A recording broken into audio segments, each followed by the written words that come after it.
မိတ်ဆွေများအားလုံးမင်္ဂလာပါဗျာကျွန်တော်ရဲ့ရည်ရွယ်ချက်ကျွန်တော်ရဲ့ channel လေးကိုဖွင့်ခြင်းရည်ရွယ်ချက်ကတော့ကျွန်တော် Gearbox နီးပညာတိုးပွားစေရန်ရည်ရွယ်ပြီးဖွင့်ထားခြင်းဖြစ်ပါတယ်အဲ့ဒါမျိုးကြောင့်Gearbox နဲ့ပတ်သက်တဲ့ကျွန်တော်ရဲ့နေ့စဉ်ကြုံတွေ့နေရတဲ့အကြောင်းအရာများပြစ်ချက်များကိုအမြဲတမ်းပြန်လည်မျှဝေသွားမှာပါအဲ့ဒါမျိုးကြောင့်ကျွန်တော်ရဲ့ channel လေးကိုတော့ကြိုက်နှစ်တက်တယ်ဖြစ်ဖြစ်ဗျာsubscribe လေးလုပ်ပြီးတော့အားပေးခဲ့ပါဦး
မိတ်ဆွေတို့အနေနဲ့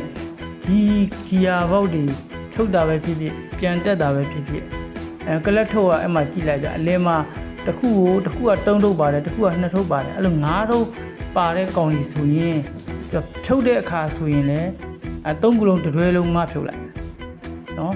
ပြန်တက်တဲ့အခါဆိုရင်လည်း3ခုလုံးတွဲလုံးစုပြီးတော့ပြန်တက်လိုက်ဒီကောင်ကကျွန်တော်တို့4ထုတ်ပါတဲ့အုံမျိုးတစ်ခုချင်းစီပင်နေတစ်ဆက်ချင်းစီဖြုတ်လို့မရဘူးเนาะအဲ့ဒါလေးကိုအတိပေးခြင်းမျှဝေခြင်းဖြစ်တာပေါ့เนาะမျှဝေခြင်းဖြစ်ပါတယ်အခုကျွန်တော်လေးထိုးပြတဲ့အပေါက်လေးကတော့အဲ့အောက်ကအထုပ်ကိုသူကဆန်းတဲ့အပေါက်ပဲအောက်ကအထုပ်ဒီကောင်ကအဲ့နေရာမှာဆိုရင်ထိုးလိုက်ရင်ဟိုအောက်ကအထုပ်ကိုဆန်းတဲ့အပေါက်ပဲเนาะအဲ့ဒါလေးကိုမျှဝေပေးတာပါ